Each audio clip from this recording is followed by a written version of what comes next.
Vamos já à segunda parte, a parte da tarde do Fábrica 2030. Temos mais um painel aqui com uma pergunta muito interessante e aberta, que é: a justiça liberta a economia? Felizmente temos dois especialistas aqui que nos vão ajudar a navegar este tema importantíssimo na economia e na sociedade portuguesa. Já foram apresentados. Obrigado por estarem aqui os dois. Temos cerca de 45 minutos, portanto não vou desperdiçar mais tempo. O Carlos Tavares tem uma curta apresentação para enquadrar o tema, portanto passo a palavra. Carlos, tem aí o apontador, se quiser. Muito obrigado. Primeiro, muito obrigado ao EC, parabéns pelo aniversário. É um gosto estar aqui com a Sra. Secretária de Estado da Justiça, que eu ainda há bocadinho lhe dizia, em relação àquilo que eu vou aqui, aos resultados que vou apresentar, ainda está inocente. Ok. Não tem muito mais tempo para estar inocente, mas por enquanto ainda está. Eu só pus Tem que apontar para aqui... aqui, para este lado. Como? Tem que apontar para este lado. É para aqui. Sim. Só queria passar aqui... Só um segundo. Estão à frente. Tudo para a frente. Eu estou a fazer o contrário, pronto. É um problema tecnológico. Já está. Pronto. Primeiro, se a justiça liberta a economia, era a pergunta, não é? Essa é a pergunta. A resposta para já é negativa. A justiça não está a libertar a economia, mas o contrário também é verdadeiro, ou seja, a economia também não está a libertar a justiça tanto quanto poderia. Era isso que eu ia tentar mostrar aqui rapidamente. Aquilo que normalmente se convencionou chamar justiça económica são diversas áreas da justiça, quer dizer, não há propriamente uma disciplina de justiça económica. São diversas áreas da justiça que têm impacto sobre a economia e que é importante que funcionem bem. Se funcionarem mal, têm reflexos sobre a produtividade, sobre a concorrência, sobre o funcionamento das empresas, sobre tudo isso. Basicamente, onde é que nós encontramos pontos da justiça que impactam nas condições económicas? Primeiro, processos de insolvência e recuperação de empresas, por exemplo. Segundo, a ação executiva, simplesmente, e que são questões que interessam aos investidores, ou seja, o investidor, quando procura um país para investir, procura saber se correr mal o negócio, o que é que lhe acontece num processo de insolvência e recuperação de empresas, o que é que lhe acontece se quiser cobrar uma dívida, não é? Quão fácil ou difícil é cobrar uma dívida. Se tiver um conflito com a administração pública ou a administração fiscal em particular, como é que funcionam os tribunais administrativos e fiscais e quanto tempo é que demora a resolver esse conflito. E depois mais duas áreas, uma que foi objeto de uma mudança não muito antiga, que é o Tribunal da Concorrência, Regulação e Supervisão. Foi um caso de segmentação dos tribunais e, a meu entender, uma reforma bem sucedida, embora possa ser melhorada. E, finalmente, algo que também releva muito e que é do foro criminal, que é o combate à corrupção e ao tráfico de influências, que tem impactos severos sobre as condições de competitividade e de concorrência nas economias. Eu começo por o primeiro caso que aqui tenho, é o caso da insolvência e recuperação de empresas. E fui buscar um indicador da OCDE, que é o chamado indicador de insolvência, com 3 subcomponentes: o tratamento dos investidores, dos empresários que vão à falência, a prevenção e a simplificação e os instrumentos de reestruturação. Curiosamente, em termos de conceptualização deste sistema de insolvência, Portugal aparece muito bem classificado. Aparece como o 7º melhor país da OCDE. Isto aqui, quanto mais baixo for, melhor. Atenção. Portanto, Portugal aparece aqui na 7ª posição, à frente de muitos outros países supostamente mais desenvolvidos que nós. Nestes 3 atributos, o único em que Portugal aparece menos bem classificado é no tratamento dos empreendedores que falham ou que vão à falência. E que eu acho que tem muito a ver com um procedimento que é muito comum entre nós, que é o facto, por exemplo, a banca basear muitas vezes as suas decisões não na análise de risco das empresas, mas na análise no requisito de garantias reais e garantias pessoais. Ou seja, muitas operações são feitas com base nos avalos dos empreendedores que arriscam não só o capital que põem na empresa, mas o seu património. Isto é a negação da natureza das sociedades anónimas. As sociedades anónimas são sociedades de responsabilidade limitada e, portanto, o património dos sócios não deveria responder pelos riscos da própria empresa. Senão não deixa de ser uma sociedade anónima de responsabilidade limitada e passa a ser ilimitada. E esta era uma das sugestões que eu tinha para fazer, era que esta prática fosse muito limitada. Se for preciso mesmo legalmente limitada, precisamente para evitar... E isto é bom para a banca, porque assim obriga-se a ter uma análise de risco mais rigorosa das operações, em vez de se basear simplesmente no património dos sócios, que muitas vezes não tem grande utilidade para a banca, como o Nuno Amado ali bem sabe. Mas nos outros atributos, Portugal está relativamente bem classificado. Quer dizer que, em termos de conceituais, o sistema não está mal. Temos o processo especial de recuperação de empresas, não é? E temos também os acordos extrajudiciais de recuperação de empresas, os RERs, não é? Regimes especial de reestruturação de empresas. Em termos conceituais, as coisas parece que estão bem, até retirando até do sistema judicial ou permitindo que se retire do sistema judicial uma parte. O problema é depois quando vamos ver os resultados. E aqui temos a duração dos processos de falência, insolvência e recuperação de empresas. Em 2007 eram 40 meses, baixou em 2012 até cerca de 20 e poucos, 22, e depois subiu até 2022, até aos 73 meses, baixando depois para 63. Estamos 5 anos. Em 5 anos não há nenhuma empresa que se recupere nos dias, ou não, quer dizer, pode haver casos, mas o provável é que elas se arrastem no mercado, perdendo valor, competindo com outras que estão em boa situação e que cumprem as suas obrigações, mas que, distorcendo a concorrência, porque é permitido este arrastamento durante 5 anos ou mais, isto é média. E, portanto, a média é compatível com valores inferiores, mas também com valores superiores. E não há um mecanismo que impeça que as empresas... Primeiro, não há mecanismos, e é por isso que eu digo que a economia também não liberta a justiça, não há mecanismos práticos de evitar que as empresas caiam em situação de descapitalização, nem legais nem práticos. Legais haveria um, teoricamente, que é o artigo 35º do Código das Sociedades Comerciais, que diz que sempre que uma empresa perca metade do capital, tem que tomar uma de 3 decisões, que é, ou tem que levar à Assembleia Geral uma de 3 decisões, que é aumentar o capital, reduzir o capital ou dissolver a empresa. Só que a lei não estabelece nenhuma sanção caso isto não seja feito, caso nenhuma destas soluções seja tomada. Foi feita, quando eu estive no governo, passa em modéstia, que introduzimos uma sanção dizendo que se durante 2 anos nada acontecesse, a empresa entrava em dissolução automática. Não durou mais do que um governo. O governo seguinte voltou à primeira forma e, portanto, a empresa pode-se arrastar numa situação de perda de metade do capital ou de capitais próprios negativos, como vemos aqui. 26% das empresas portuguesas todas têm capitais próprios negativos, 38% têm resultados líquidos negativos, ou 30, daqui acho que era um bocadinho menos que 38, mas agora está nos 38%, e EBITDA negativo também uma percentagem significativa. E, portanto, estas empresas estão no mercado a concorrer com aquelas que estão bem capitalizadas e não há, de facto, nem impedimento legal, nem há mecanismos práticos que impeçam isto. Há, na maior parte dos países, há as chamadas empresas de recuperação de crédito, que podem comprar os créditos às empresas pelo seu valor real, recuperar as empresas, recapitalizar as empresas e evitar que elas entrem nos processos de insolvência e recuperação de empresas. E, portanto,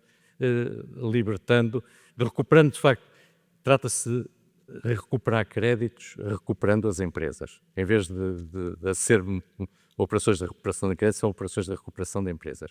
Aqui, a via que se seguiu é diferente.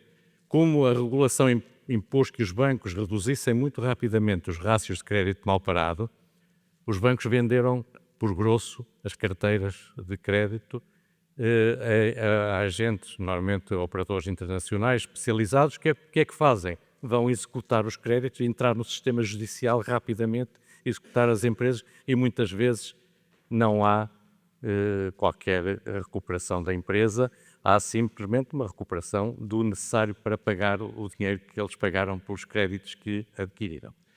A propósito do slide anterior, eu não sei se têm ideia qual é a taxa de recuperação dos créditos ao fim dos 5 anos que estava, qual é a taxa de recuperação, por exemplo, aqui no último trimestre, no último trimestre, perdão, de 2023.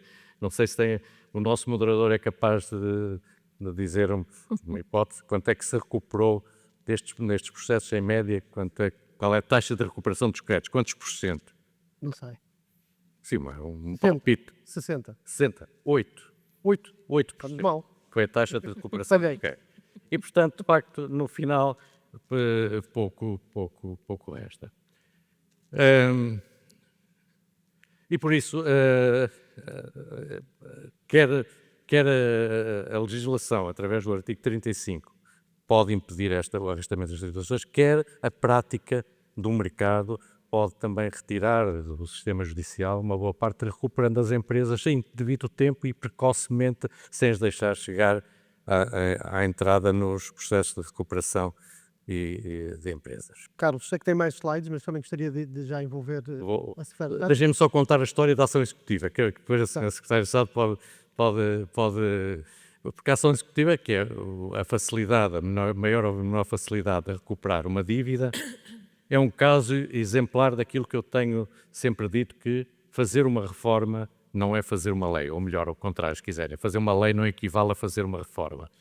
Porque quando chegou ao governo, o 15º governo, onde eu participei, em 2003, entendemos, e consta dos nossos objetivos, de reformar a ação executiva, porque o tempo de recuperação, o tempo de execução de dívidas, o tempo médio, andava nos 27 meses, o que nós achávamos muito. Eram 2 anos e tal, para recuperar uma dívida é claramente excessivo.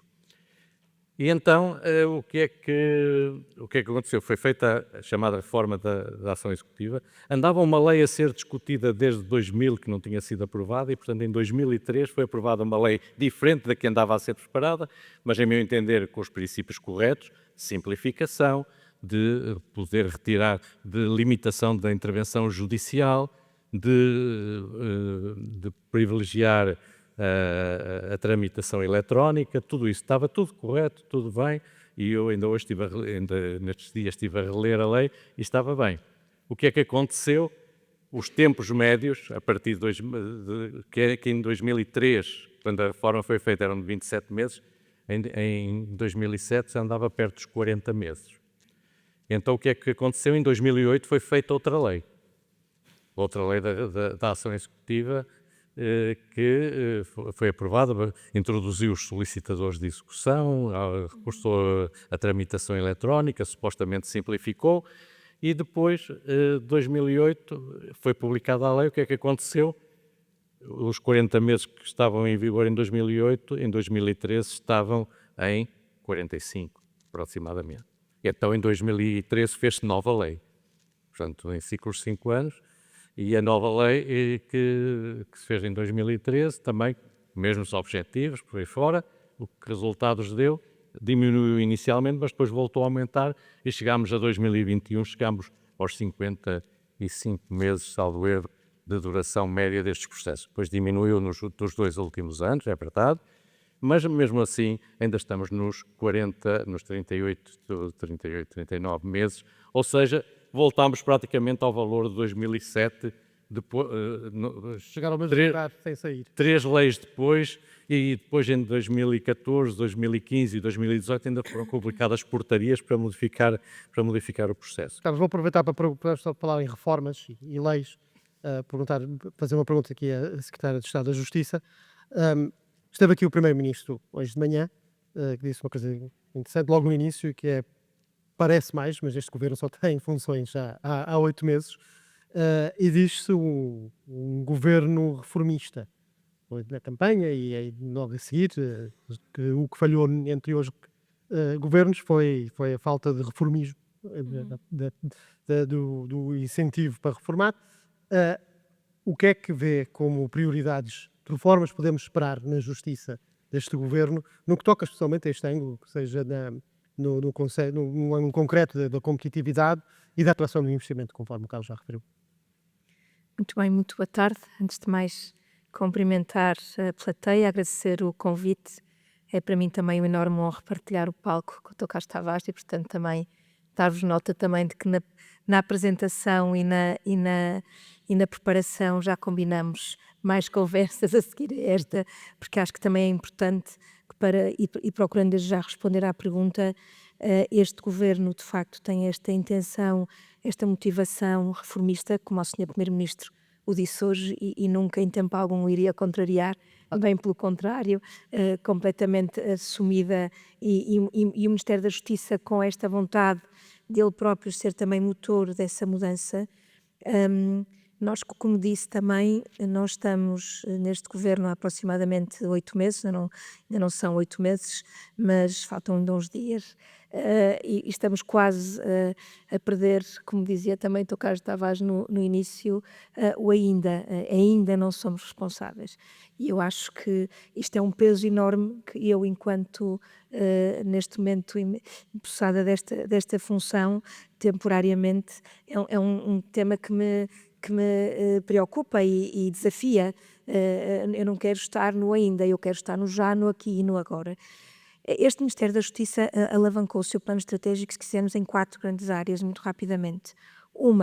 A primeira, as pessoas que no Ministério da Justiça trabalham, e portanto houve uma série de reformas já que aconteceram, porque de facto se nós queremos fazer reformas, nós temos que fazer reformas com as pessoas, temos que fazer reformas com as pessoas que colaboram também no Ministério da Justiça, e por isso tudo o que foi feito os oficiais de justiça, tudo o que foi feito com os guardas prisionais, tudo o que foi feito com os técnicos de reinserção social. Portanto, este foi um pilar absolutamente fundamental.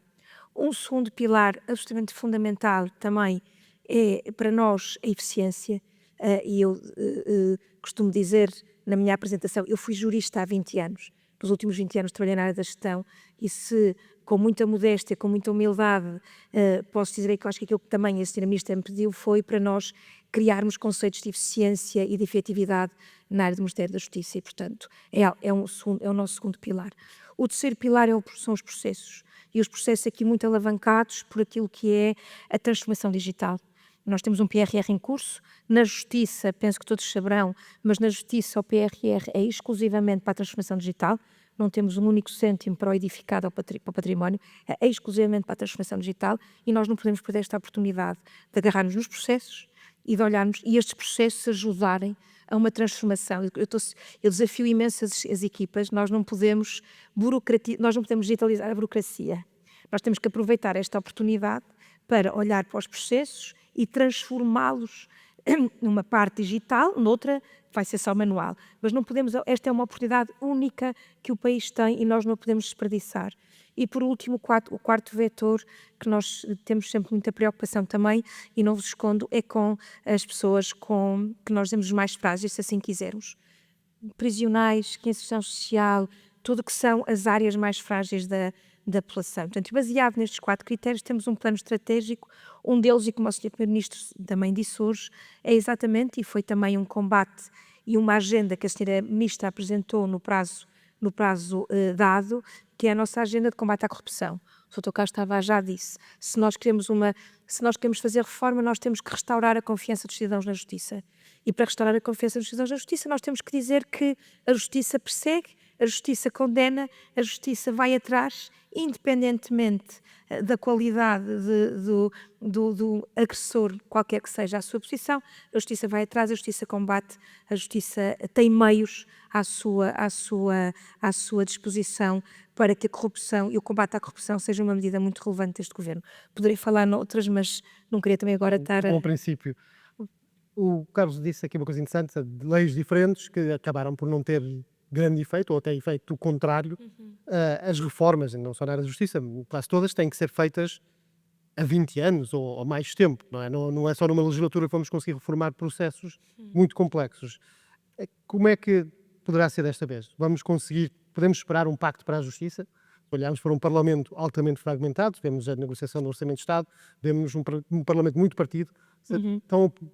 Esperam conseguir isso? Vão tentar conseguir isso? Hum, Não é uma pergunta. Essa é uma pergunta desafiante. Eu posso dar de nota, a minha primeira experiência governativa foi exatamente há 20 anos atrás, com o Dr. José Pedro Aguiar Branco, que ele próprio foi o criador de um pacto de regime e ele tinha muito esta intenção e ele falava disto, da necessidade e da vontade de se fazer um pacto para a justiça. Vamos cá ver. É evidente que eu entendo, e nós entendemos no Ministério da Justiça, de que as necessidades, como o Dr. Carlos Tavares acabou de dizer, as necessidades estão identificadas. Eu acho que nós sabemos exatamente quais são as áreas onde nós precisamos de uma forma muito cirúrgica e organizada, olhar para a justiça. Uma delas é o combate à corrupção, e essa mesmo na discussão, como foi publicamente explícito, a senhora Ministra, na altura, reuniu com todos os partidos, exatamente para... Eu acho que nós podemos dar vários nomes a várias... O que é importante é que nós, como país, identifiquemos quais são as principais áreas que nós precisamos. Eu acho que elas estão conhecidas. Eu acho que esta questão, como dizia, do combate à corrupção, a questão de nós tornarmos a justiça, como o doutor também referiu, o Dr. Carlos Tavares, a questão da celeridade é uma questão absolutamente fundamental, mas eu olhava para estes números, porque é que nós de repente temos um prazo de espera tão grande? Porque começamos a resolver os casos mais antigos. Então temos que olhar... É um backlog gigante e, portanto, quando nós começamos a resolver estes casos, os primeiros números vão ser assustadores. Vamos ter demoras, vamos conseguir resolver os casos de há 10, e, portanto, mas isto também é muito relevante. Mas eu acho que esta questão de, combate à corrupção, 2, questão da celeridade processual e de nós olharmos para o sistema judicial e darmos garantias e darmos estratégias para melhorar. Uma das ações que nós já incorporamos neste governo e que eu acho que, sinceramente, muito relevante, permite uma falsa modéstia, mas é a questão das citações eletrónicas obrigatória para as empresas e facultativa para os cidadãos. Nós sabemos que se quisermos, dos principais estrangulamentos num processo, se nós olharmos para um processo judicial e se nós olharmos para todas as fases, uma das fases que é mais elevada em termos de memória é exatamente a citação. E, portanto, nós temos agora, está em curso, foi aprovada a lei, foi aprovada uma lei da Assembleia da República, portanto, não foi por um pacto, mas houve aceitação para que a citação eletrónica fosse hoje estamos também, e para nós também é muito importante, hoje é o primeiro dia da tramitação eletrónica do inquérito do Ministério Público, portanto, nós temos que dar ferramentas a todos os profissionais que trabalham na saúde, juízes, senhores juízes, magistrados do Ministério Público, oficiais de justiça, temos que lhes dar ferramentas para que o trabalho possa ser mais ágil e que o seu trabalho seja mais ágil e mais frutífero e que não se demore muito tempo a tomar pequenas ações. E eu acho que nós utilizarmos a tecnologia e a transformação digital pode ser um excelente meio. E aqui eu acho que há acordo de todos. Ninguém está contra. Ninguém está contra. Carlos, falou estamos a falar de sindicato, quando vi os slides que me enviou ontem, diria que é uma posição mixta, há uma reputação de falta de solidariedade na justiça portuguesa que muitas vezes depois não vemos. Queria perguntar sobre a importância da digitalização, ou como a Secretária de Estado está a falar, mas também outro aspecto que nós ouvimos muitas vezes os agentes económicos, da nossa imprensa e em público em geral, outro problema na justiça que é cara. O que é? Que é cara. Há alguns dizem que é, outros dizem que não é, e que há uma situação, uma reputação, outra vez, que queria ver a sua opinião, se acha que há caminho a fazer nessa área também. Primeiro, e ainda retomando o tema anterior, eu acho que este problema, sobretudo nestas áreas, não se resolve por grandes reformas. Se quisermos enverdar agora para discutir uma grande reforma geral Inventar a roda. e os chamados pactos, em que eu não acredito, francamente, porque depois, quando se procura um acordo de todos, sai uma coisa minimalista sobre coisas provavelmente menos relevantes. O que a Sra. Secretária de Estado disse foi perfeito, e foi quase música para os meus ouvidos, porque falou tudo aquilo que eu tinha aqui para falar e dispensam... Primeiro, a questão dos processos. Muito disto decorre da prática, da organização dos tribunais, do trabalho, da formação dos agentes da justiça, desde os agentes de execução, aos administradores judiciais, aos magistrados do Ministério Público, aos juízes e aos advogados. Então o que é que se pode fazer? Porque muitas vezes nós encontramos alguns destes agentes que não têm a formação necessária, não têm o apoio técnico necessário. Muitas vezes, por exemplo, os tribunais, eu defendo a segmentação e a especialização dos tribunais. O Tribunal da Concorrência foi um bom exemplo de segmentação, porque até aí os recursos iam para os tribunais de pequena instância criminal e, como uma procuradora amiga minha dizia, o mesmo juiz que julgava o roubo por esticão na via pública, a seguir ia julgar um crime de mercado. E, portanto, a especialização e a segmentação é importante. Mas é importante também a formação das pessoas, o apoio técnico, o apoio administrativo e o apoio dos sistemas de informação. E aqui há um aspecto que a Sra. Secretária de Estado referiu que é importantíssimo, que é a mudança. Não basta digitalizar. Eu tenho, desculpem-me lá a expressão, um amigo que diz que quando se digitaliza porcaria, sai porcaria digitalizada. E aqui também, se digitalizarmos a burocracia como está, em vez de burocracia empapelada, temos burocracia digitalizada. E isso não resolve o problema. Agora, muitos destes problemas são problemas de administração, de gestão, de processos e de execução, mais do que mudança de lei. Como vimos, isto que eu procurei mostrar é que a mudança de leis muitas vezes não resolve o problema. E a imagem que nós temos do exterior, por exemplo, no tempo de enforcement de uma dívida, que é uma coisa que os investidores estrangeiros gostam muito de saber, se virmos este gráfico que eu agora tenho ali, é um indicador da OCDE, do Banco Mundial, perdão, que nos põe ali numa posição muito má. Não tem os países todos da União Europeia, mas tem a maior parte, uma parte, e só a Itália ali é que aparece em pior situação que nós, quando é avaliada, quando é classificada, nós temos uma nota negativa inferior a 50%, enquanto a maior parte daqueles países têm todos positiva, e os melhores têm 70 e tal por cento. E ainda fiz um outro exercício que eu acho que é curioso e que nos mostra até os caminhos, que como está na moda da inteligência artificial, perguntei ao ChatGPT para nos comparar o tempo médio de execução de uma dívida em Portugal, na Espanha, na Alemanha, nos Países Baixos e no Reino Unido. Eu vou ler rapidamente a resposta, porque acho que é muito instrutiva. Em Portugal, tempo de execução, 3 a 5 anos, o que é compatível com aqueles prazos, dependendo da complexidade do caso. Motivos da demora, lentidão do nosso sistema judicial e altos volumes de processos pendentes contribuem para prazos mais. Em Espanha, 1,5 a 3 anos. Na Alemanha, 6 meses a ano e meio. Compara com os nossos 3 a 5 anos. E características do sistema na Alemanha. A Alemanha tem um sistema jurídico altamente eficiente e organizado. Processos de cobrança de dívida são frequentemente resolvidos em prazos curtos. Nos Países Baixos, 6 meses a um ano.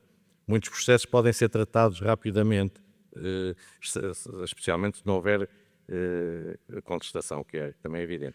E no Reino Unido também 6 meses a um ano. Ou seja, e isto que eu fiz do ChatGPT, admito que um investidor estrangeiro que quer investir num país europeu faça um exercício semelhante e obtenha uma resposta que é pouco entusiasmante para o nosso caso. Aquilo que refere quanto aos custos, o maior custo é o de tempo. O maior custo da justiça em Portugal é o custo de tempo. Uma empresa que tenha que esperar para executar uma dívida, 2 anos, 3 anos, 4 anos, ou o que for, ou que tenha que andar a arrastar um processo de insolvência num tribunal durante 5 anos, ou o que for. O maior custo que ela sofre não é o que paga. É o arrastar do processo. Mas é o arrastar, não é o que paga ao sistema judicial. Aos advogados é outra questão, e peço desculpa É melhor não aos comentar. advogados presentes. Mas o que me anima aqui, neste caso, foi ao ouvir a Sra. Secretária de Estado, é aquilo que já me parecia, que é ter no Ministério da Justiça uma pessoa que vem da área da gestão e que pode e que tem esta opção de resolver os problemas pela via pragmática, pela via cirúrgica, que foi o termo que eu também já tinha aqui até apontado, de resolver estes problemas porque se os outros países fazem, a mesma coisa. E nós vivemos na União Europeia, portanto as leis não podem ser tão diferentes de país para país, e até vemos, por exemplo, da insolvência, até o quadro legal até está relativamente bem avaliado. É uma questão de execução, de fazer, de organização, de formação e de, por exemplo, uma coisa tão simples como estabelecer prazos que sejam vinculativos e que não sejam ultrapassáveis. Outra coisa que se devia fazer era ter orientações claras sobre a dimensão das decisões judiciais. Em que sentido? A dimensão, quer dizer, não é possível que um processo, quer na fase de acusação, quer na decisão, tenha milhares de páginas. Isso é a primeira condição para que ele demore anos, porque um juiz que apanha uma acusação com milhares de páginas, ou os advogados que têm que contestar ou deixar de contestar. Portanto, há um conjunto de reformas, eu chamo-lhe reformas porque são reformas que são práticas. Se formos pela via da grande reforma da justiça, eu não digo que ela não seja interessante, que não seja conceptualmente necessária no médio prazo, mas vamos resolver. Os consultores têm uma coisa que se chama os quick wins, não é? É resolver rapidamente as coisas mais práticas e que são resolúveis dentro do quadro vigente. Alguns ajustamentos legais serão necessários, alguns são, Claro. mas não, por favor, não entre, sobretudo com a composição do Parlamento que temos, não é pensável que haja condições para uma grande Há reforma. melhorias, há uma estratégia definida, mas como o Carlos dizia, quando falava do investimento estrangeiro, há sempre uma questão de percepção, e de percepção de fora. Há pouco mais de um ano tivemos alegadas irregularidades no mega investimento estrangeiro, num data center, que acabaram na justiça e acabaram por contribuir para a queda de um governo. Mas acha que isto fez algum dano na avaliação de Portugal como destino de investimento? Eu sou pessoa otimista. E nesse sentido é evidente que todos os casos que abalam a confiança dos cidadãos, é evidente que não podemos esperar e não seria verdadeiro da minha parte responder-lhe um inequívoco não. Acho que também, por outro lado, percebemos que a justiça funcionou. Quer dizer, houve aqui o reverso da medalha. Portanto, Não passou por baixo do tapete. funcionou, não passou por baixo do tapete. Mas, quer ver, eu tenho sempre, nunca, e peço que me perdoem, não gosto nunca de comentar na exposição que assumo qualquer caso que esteja em investigação, em julgamento, porque acho que sou uma firme defensora da separação de poderes e entendo que há justiça, do que é da justiça, no sentido do que é o julgamento, a investigação e julgamento de todos os trâmites, e a nós cabe-nos a administração, como o doutor dizia bem. Portanto, neste sentido, o que é que eu acho? Acho que nós temos que, este governo e este Ministério, pegando na primeira pergunta e juntando aqui nesta, tem que tomar medidas concretas que restaurem a confiança dos cidadãos na justiça, para que essa percepção, a confirmar-se, se infirme. E que, portanto, que de facto Portugal seja visto não só como um extraordinário país para turismo, como nós vemos, mas um país onde é seguro investir. E eu acho que a justiça, se me permite, eu acho sempre, quando nós falamos de justiça, é muito importante falar, como o Sr. Carlos Tavares disse, dos tribunais, dos senhores juízes, dos senhores procuradores, dos senhores oficiais de justiça, mas eu gosto sempre de olhar para a justiça de uma forma mais transversal, porque eu acho que a igualdade é exatamente nós tratarmos igual o que é igual e diferente o que é diferente. E a justiça dá N respostas para diferentes assuntos. Temos tribunais importantíssimos, os órgãos de soberania fundamentais, os tribunais, como todos os órgãos de polícia criminal, que também colaboram e que têm um impacto enorme na nossa sensação de segurança. Portanto, é importante olhar para eles também e nunca esquecer o importantíssimo papel que os nossos órgãos de polícia criminal têm para a segurança e para no fundo, combater essa eventual sensação que referia. Temos os tribunais, temos os institutos de registro e notariado, que eu estou sempre, dou esta nota como um importantíssimo parceiro, se quisermos, à justiça económica. Portanto, o Instituto de Registro e Notariado acompanha desde a nascença até à morte a nossa pessoal individual e das empresas. É importante que funcione muito bem. É importante que funcione muito bem e nós estamos a olhar para isso também. E depois, se me permite, o tempo está a passar, dar nota também, até porque acho que é importante, nós, paralelamente, e de uma forma, temos que também dar respostas aos cidadãos, como nós estamos a trabalhar nos meios alternativos de resolução de litígios, que são também resoluções, que são também alternativas que nós podemos dar aos cidadãos e no fundo, olharmos para a justiça como um sistema, como algo sistémico, em que os diferentes atores devem atuar com segurança, com firmeza e com qualidade, que eu acho que isso nós temos. Vou só deixar-me muito rapidamente. Dr. Carlos Tavares deu aqui uma nota que eu não posso deixar de reafirmar como absolutamente fundamental, que é a aposta, e que estava no primeiro pilar que referi, que é a aposta nas pessoas e nos colaboradores do Ministério da Justiça e a formação. É absolutamente fundamental. Uma das concretizações que vai ser possível vai ser aqui a Norte, vai ser criado um polo de formação para magistrados, que para nós é absolutamente fundamental. Mudamos também agora a lei do SES, a lei de acesso ao Centro de Estudo Judiciário, e também queremos, nela também já ficou refletida algumas alterações na formação, onde estas matérias também da justiça económica também terão que ter mais reforço.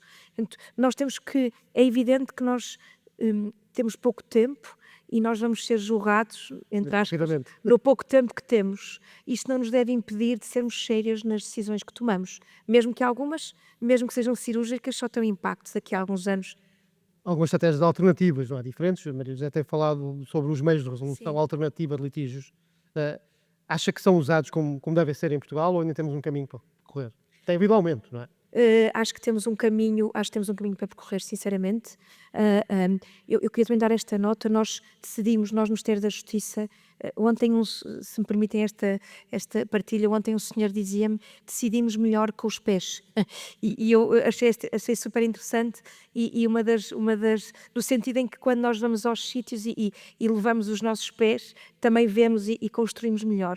E nós tomamos exatamente essa decisão. Nós decidimos formalizar uma estratégia nacional para a resolução alternativa de litígios. Para o desenho desta estratégia, convidamos desde o primeiro minuto o Ministério da Economia, que é nosso parceiro. Entendemos que, se a Justiça quer falar de justiça económica, então nós temos de ter o parceiro ideal, e o Ministério da Economia está connosco. Este plano estratégico de resolução alternativa de litígios, como é que nós o desenhamos? Estamos a ouvir as pessoas. Nós entendemos que é importante ouvir. Porquê? Primeiro porque, pese embora ainda há pouco tempo saiu um estudo da Direção-Geral de Justiça de que a satisfação dos cidadãos e das empresas com os meios de resolução alternativa de litígios é bastante positiva, mas a sua utilização está aquém do quais são, por um lado, a sua potencialidade, e, por outro lado, desde já a sua capacidade. E, portanto, nós estamos, e vou-vos roubar um minuto só para vos dar nota, nós estamos a fazer até ao final do ano, queremos aprovar numa resolução do Conselho de Ministros o plano estratégico dos meios de resolução alternativa de litígios, com foco nos julgados de paz, mediação e arbitragem, e este plano estratégico está a ser feito escutando quem? Escutando associações comerciais e empresariais, escutando, por exemplo, a DECO, escutando cidadãos, estudando cidadãos, ouvindo, não é estudando, perdão, escutando cidadãos, escutando empresas, estudando associações, que no fundo nos possam dar nota das principais necessidades e como é que nós temos de responder de uma forma eficaz às necessidades, e, portanto, espero a breve trecho que este plano estratégico, até ao final do ano, vai ser um plano estratégico com as principais ideias, com as principais, para depois, no início do próximo ano, termos aqui, porque vai ser necessário pese embora nós não queríamos ir por aqui, mas vai ter que ser necessário algumas alterações legislativas para depois para que os meios alternativos de resolução de litígios sejam, de facto, por um lado, alternativos eficientes, eficazes e que sejam usados exatamente para o que devem ser usados. E eu acho que esta pode ser uma mudança, esperamos nós, estrutural na forma como a percepção dos cidadãos da justiça. Nota final, Carlos. Os agentes económicos querem e precisam deste tipo de... Precisam criticamente e, como vê, esta imagem que resulta para um investidor estrangeiro não é propriamente das mais entusiasmantes relativamente ao país, e estes são atributos que são efetivamente valorizados. Não tenhamos dúvidas nenhumas sobre isso, como são as questões fiscais e outras. Vale a pena só dizer, a questão que se põe em relação à chamada justiça económica é a questão geral da administração pública portuguesa. Sim. É da eficiência da administração pública, da organização, da gestão e das pessoas, da formação. E isso, para além, como disse, de ser necessário reorganizar, redefinir processos, selecionar bem as pessoas, é preciso retribuir depois adequadamente as pessoas. Eu costumo dizer, uma administração pública barata sai cara. E por isso é preciso que esteja bem. E por isso também sei que isto não é das coisas mais populares de se dizer. Eu não me impressiono tanto com o facto, com aquela afirmação que se faz, de que o PRR foi maioritariamente afeta a administração pública e menos às empresas. Isso não me incomoda particularmente se for bem aplicado na administração pública. Se for bem aplicado no reforço da eficiência da administração pública, isso é um benefício também para as empresas. E depois a própria organização, a coordenação de serviços, etc. Sabem, uma das fontes de demora nos processos de insolvência, por exemplo, é o facto de, quando há dívidas ao Estado e à Segurança Social, não haver posições comuns, muitas vezes, entre a posição da administração fiscal, por exemplo, e a da Segurança Social. Já em 2003, quando estive no governo, nós propusemos um veículo de recuperação de créditos do Estado e da Segurança Social para comprar os créditos ao Estado e à Segurança Social e ter então essa posição comum para evitar essa desinteligência que tantas vezes acontece entre eles. Portanto, este é um problema da administração pública. Eu considero a reforma da administração pública talvez uma das prioritárias, juntamente com a reforma fiscal. E a justiça económica, neste caso, a chamada justiça económica, é apenas uma parte cuja solução passa exatamente pelos mesmos princípios. Já chegamos aqui ao final do tempo que temos para este painel. Vou tentar responder à pergunta que fizemos. A justiça pode libertar a economia, mas precisa de eficiência e formação. Se posso concluir assim. Obrigado, Maria José, pela Obrigada. presença, Carlos, pela apresentação.